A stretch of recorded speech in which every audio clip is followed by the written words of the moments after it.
My impact on the world was in the business world, where I made leaders better people. Okay? Never dawned on me to work at a professional Jewish organization, to talk about what they did. It was not important. What was important is that I could have an impact with people who had a lot of power. And so I wound up working as an executive coach for some incredibly powerful people who changed their behavior, who became better people because of me.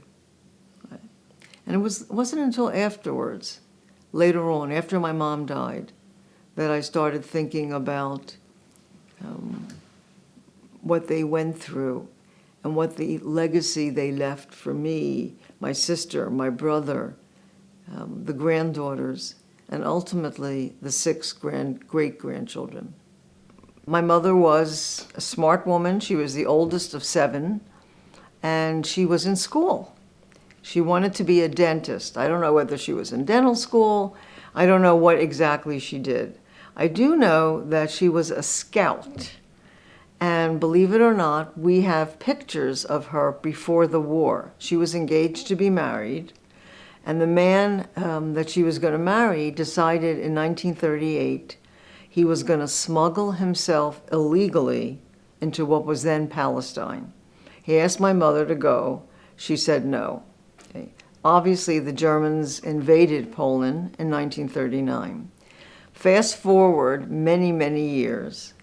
My mother goes back to Israel for a reunion of her town.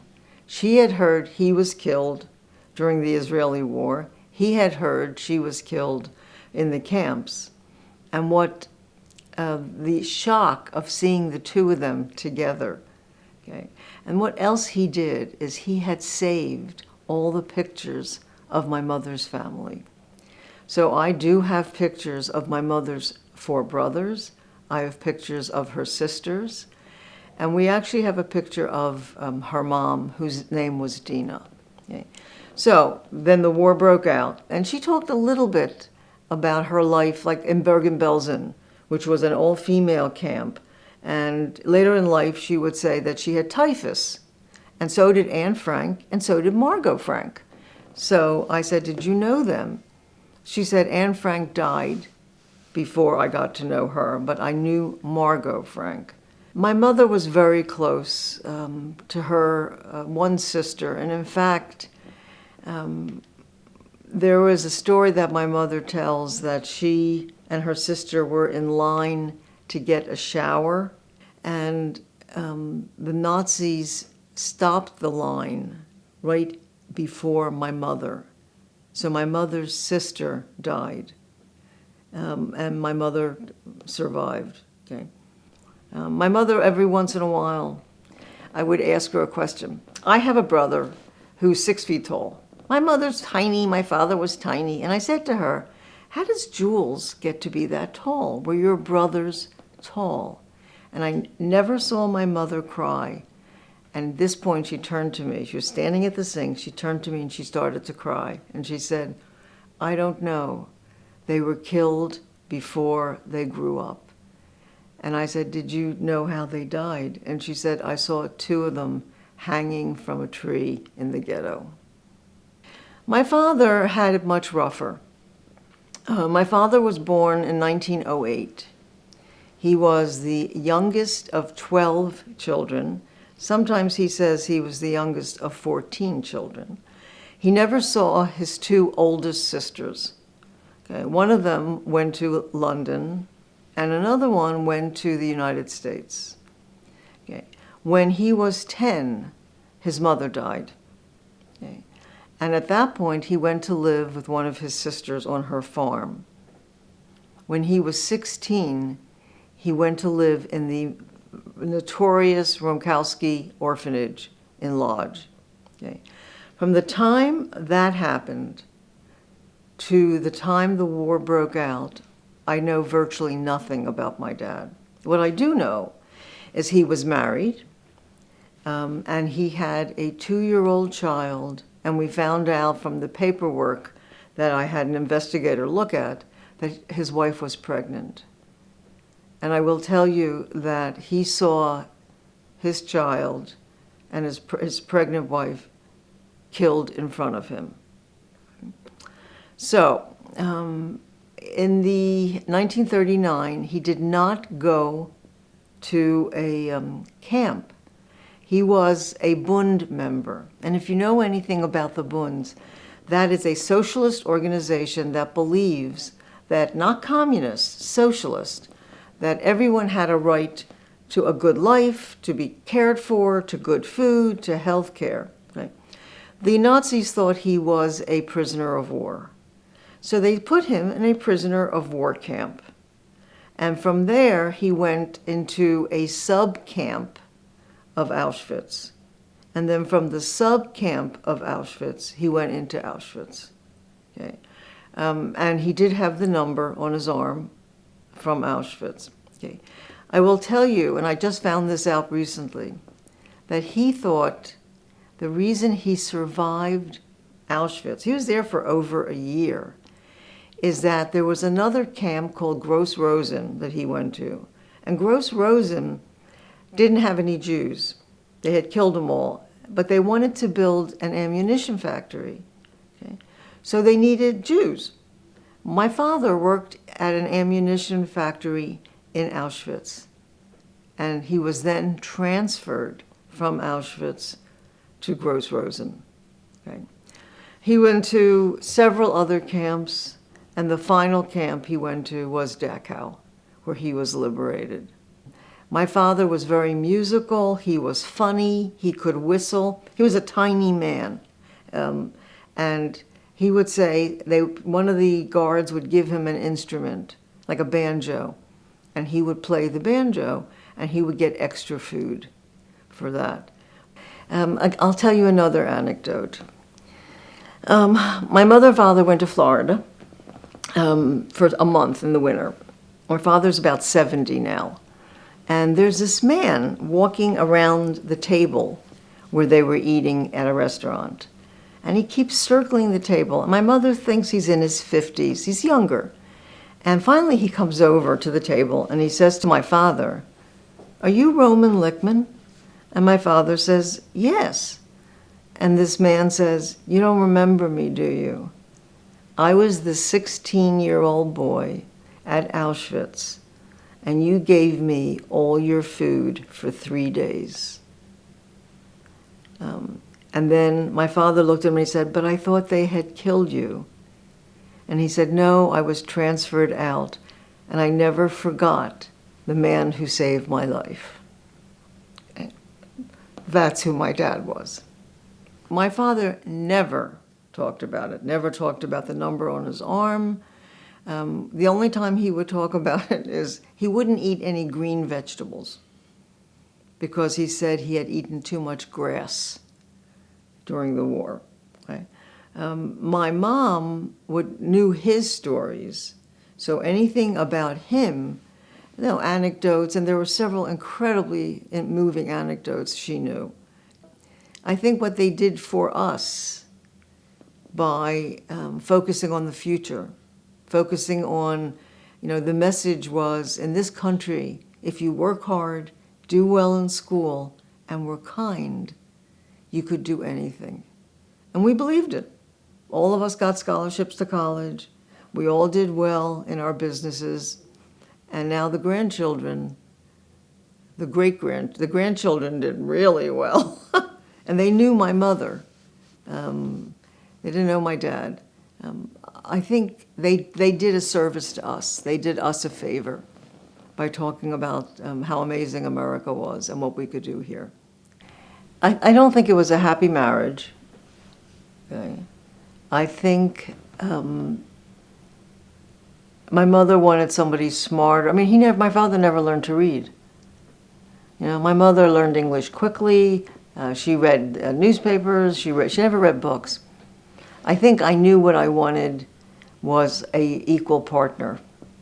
And I think my mother in the long run would have wanted that. But as it turned out, they were incredibly good parents, and they gave each of us a different perspective on how to live our lives. My parents were not helicopter parents. I mean, they both worked, and we were often home alone, my sister, brother, and me. And we would fight, okay? So I think I picked up that I was going to be more attentive, I was going to watch them more, you know. The idea that they were, you know, I did send the same message: do well in school, be kind, work hard. That was the message we got. I took that word for word, and all three of them, you know, of the granddaughters did that, did great, and are doing great, okay? But I think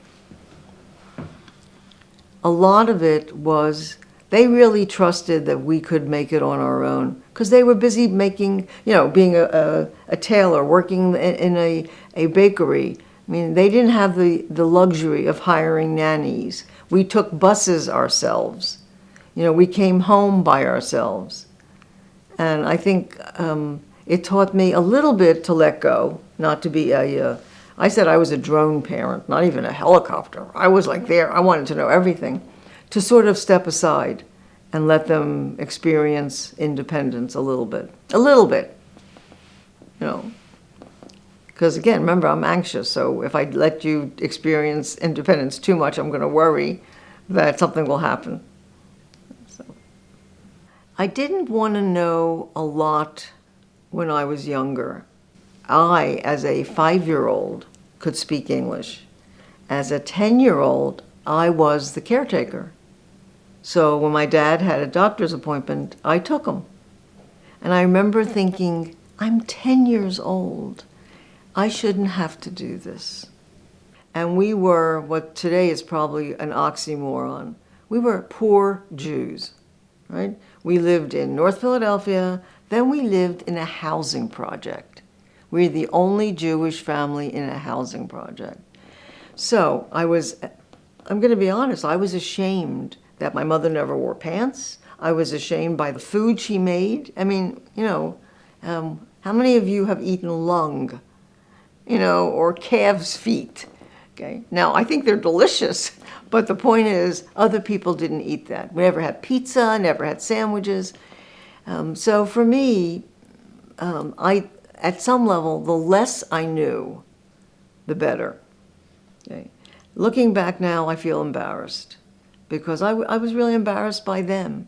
When I would date, I would have the boys drop me off 2 streets before the housing project. I didn't want anyone to know I lived in a project. Okay. I got interested in their lives probably after my father died. And when my mother had some level of dementia and she started talking more about Poland and Bergen-Belsen, the displaced persons camp. Okay. And then we took a trip. We went to Berlin and we went to Poland and we hired a guide, an investigator. So we got to see the house my father lived in. We got to see, you know, all of the things that they talked about. Okay. I guess I just, you know, yes, my father had the Auschwitz number tattooed on him. I did not realize that Buchenwald gave you a number. They didn't tattoo you. I didn't know that he was in 9 camps. I didn't know that he was a socialist. I didn't know any of that. Didn't know that I knew he was married and had a child. I didn't know that his wife was pregnant. So the trip taught us all that. It also showed that in Poland, we happened to be there during Independence Day, and there was riots and stuff going on, that the Jews before the war, for most of them, they had normal lives. You know, my mother was dressed very spiffy and, you know, was going to junior college or something. So it was an amazing trip, but the idea of what they went through, seeing the actual paperwork from the Lodz ghetto, seeing the paperwork from Buchenwald, that was dramatic. Because I knew my father was in Auschwitz, but Auschwitz was one of 9 different camps. After we came back from Poland, it made me a little bit ashamed, because I always thought he wasn't that smart. He had to join a union. You know, he could have. My mother was much smarter, and you know, I remember thinking that, you know, he was a nice guy, but he wasn't a success. Okay? After we came back from Poland, and I actually wrote this whole article on this.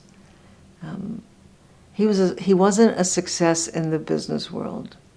He was a success in life, in his heritage, in his legacy, in who he was as a human being. He was a huge success. And it made me embarrassed and ashamed that I didn't see that when I was a teenager. But, you know, go back to when I was 10 years old and I had to take him to the doctors. And I was the caretaker, and I resented that. So 2020, I'm sitting there sipping coffee and reading the Sunday New York Times. And I happen to have the paper here. So I read the Times, and they do a whole thing on the secret diary was found from Dachau, and it was found at a liberation event by the American soldiers who liberated Dachau.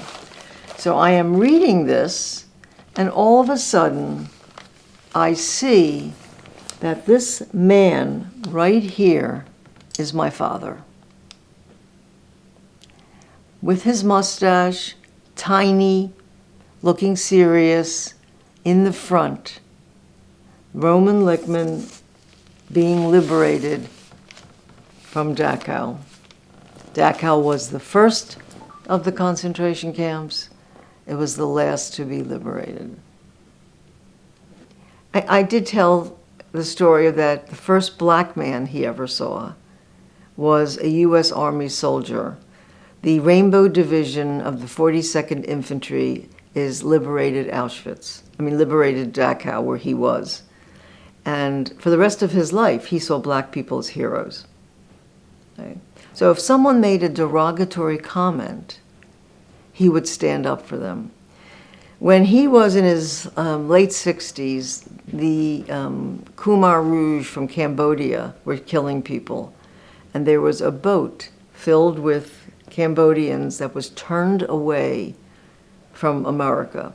And my father watched on TV as this boat full of people who, when they went home, would be murdered, was turned away. And he started to cry. And I said to him, I said, "Why are you crying?" He said, "Because America should accept them, because America is the best place, and these people are going back to be killed." So that piece, I think we all appreciate, you know, especially now with what's happening with people coming over the border. You know, I often think if my mother and her family had left illegally, remember, her first love, the man she was engaged to, came illegally to Israel, she'd have brothers and sisters. I wouldn't be here, but I do think that both of them never stopped loving the country and were disappointed that at times it didn't live up to their expectations. I do a lot of speaking about who they were and what they believed in. Okay. I never thought of it as me being a second generation because I was born in a DP camp. So I think of myself as like 1.5, you know, not quite. But I think their message and the message of 2G, 3G, and hopefully 4 and 5 as the years go by, is to be tolerant of other people, that hate always loses, that whether it's racism or misogyny or anti-Semitism or hatred of gays, whatever it is that is wrong. And my message to the world, and as a 2G speaker, is let me talk to you about my mother and father, let me talk to you about the Holocaust, but I always ended with the same piece, which is you don't want to hate. You want to accept people for who they are and what they do and how they live their lives. Okay? You know, you don't want to kill people or hold them down because of the color of their skin or how they worship. So what it means to me is changing the world and having an impact based upon my parents' lives. Having an impact. And I think that message, be kind, you know, care about each other. I mean, read the Bible. This is, you know, there's an anecdote that was on someplace. A reverend, a minister, gave his sermon, and somebody came up to him and said, "Boy, have you turned into a lefty. Look at what you said."